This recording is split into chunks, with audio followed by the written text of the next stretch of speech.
The Cursed Throne. No one remembered who first carved the throne. It sat at the heart of the kingdom of Eldoria, towering and cold, shaped from a single slab of black stone, veined with red like frozen blood. Generations called it the crown seat, but whispered another name when the hall fell silent: the Cursed Throne.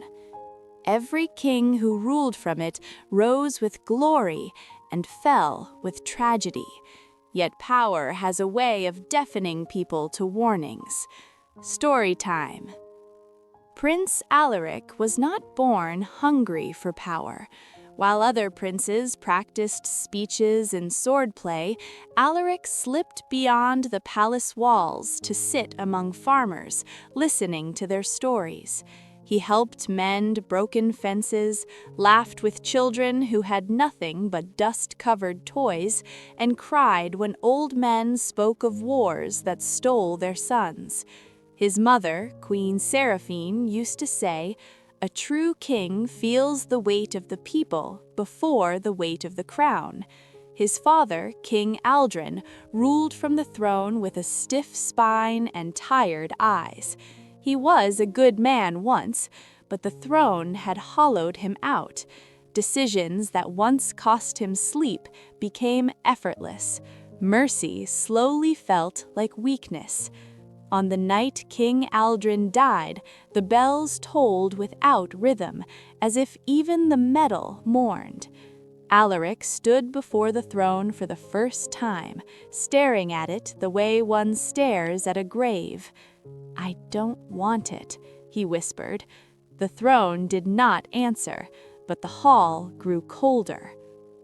The day Alaric was crowned, the sky darkened, though no storm had been foretold. As tradition demanded, he sat upon the throne. The moment his back touched the stone, a sharp pain pierced his chest, quick, invisible, gone before he could cry out. The crowd cheered. They did not see the way the veins in the throne pulsed faintly, like a heart waking from sleep. That night, Alaric dreamed of voices, not loud, not angry, just demanding. Protect them at all costs, rule without hesitation. Love makes kings weak. He woke drenched in sweat, hands shaking. Still, he told himself it was fear, only fear. At first, Alaric ruled as he always promised he would. He reduced taxes, he opened the palace granaries during famine, he walked among his people without guards. The people loved him, but the throne waited. When a neighboring kingdom threatened war, the council urged restraint. The throne whispered, "Strike first." When a thief stole bread and begged forgiveness, Alaric hesitated. The throne whispered, "Mercy invites chaos." Each time he ignored the voice, ruling with compassion, the pain returned, stronger, longer, until it felt like fire crawling beneath his skin. Soon he began to listen. A small decision here, a harsh order there. Each cruel choice made the pain fade and the throne grow warmer. Leora, the palace healer, noticed first.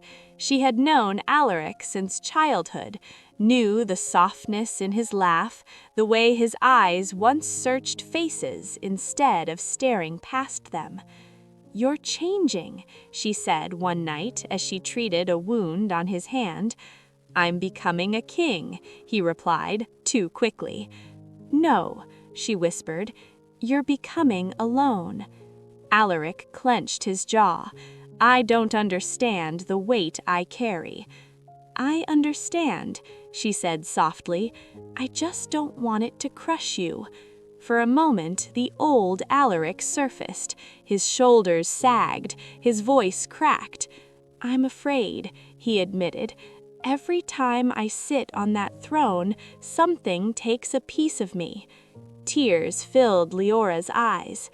"Then leave it," she begged. "Step down, break the cycle." The throne screamed in his mind that night. War came anyway. This time, Alaric did not hesitate. He ordered the attack before dawn. Villages burned, soldiers returned broken, mothers wailed at the palace gates. The throne was silent, satisfied. When Leora confronted him, her voice shaking with grief, he silenced her with a command that echoed like a slap. Enough. That was the moment she knew. The throne had him. Deep beneath the palace lay an ancient chamber sealed for centuries. Leora found it in forbidden records, scrolls written by hands that trembled with regret. The truth was worse than legend. The throne was not cursed by magic. It was fed by sacrifice. Long ago, the first king bound his fear, his doubt, his empathy into the stone, believing a ruler without weakness would save the kingdom. The throne did not steal power, it consumed humanity. Only one thing could destroy it, a king who willingly gave up the throne and everything it promised. Leora rushed to the throne room as dawn broke.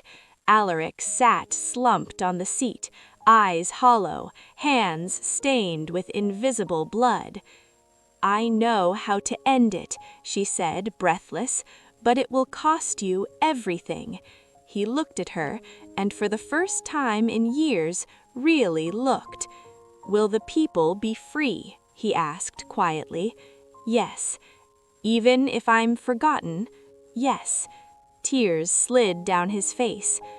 "I was so afraid of being weak. I didn't realize weakness was the last thing keeping me human." Alaric stood. The moment he stepped away, the throne cracked, howling like a wounded beast. Stone shattered. The hall trembled. When the dust settled, the throne was rubble, and Alaric was gone. Eldoria never crowned another king. They built a council instead, led by voices, not stone.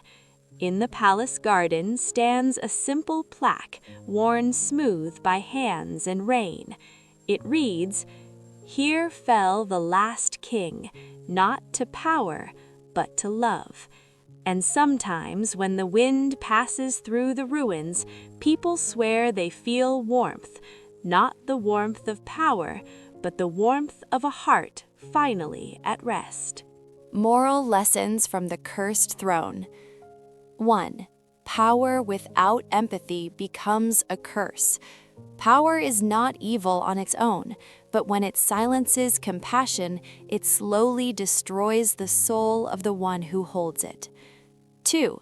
Leadership demands sacrifice, not control. True leadership is not about ruling over others. It is about giving up comfort, pride, and sometimes everything for the good of the people. 3. Fear makes us choose cruelty in the name of strength. When fear leads decisions, even good intentions can turn into harm disguised as protection. 4. Ignoring your conscience costs more than losing authority. The pain of listening to your conscience is always less than the damage caused by silencing it. 5. Love and vulnerability are not weaknesses in leaders. What keeps a leader human is the ability to feel pain, doubt, and compassion for others. 6. Systems that demand sacrifice of humanity are broken. Any throne, position, or system that requires cruelty to function is not worth preserving. 7. Redemption often requires letting go of what we value most. Sometimes the only way to save others is to release power, recognition, and even legacy. 8. A kingdom thrives when voices replace domination. A society becomes stronger when leadership is shared and no single voice holds absolute control. 9. Silence in the face of injustice feeds the curse. The curse grows not only through cruelty, but through the quiet acceptance of it. 10. The greatest victory is choosing humanity over power. True triumph is not sitting on the throne, it is having the courage to walk away from it. Thanks for watching. Kindly give a like, comment, and subscribe.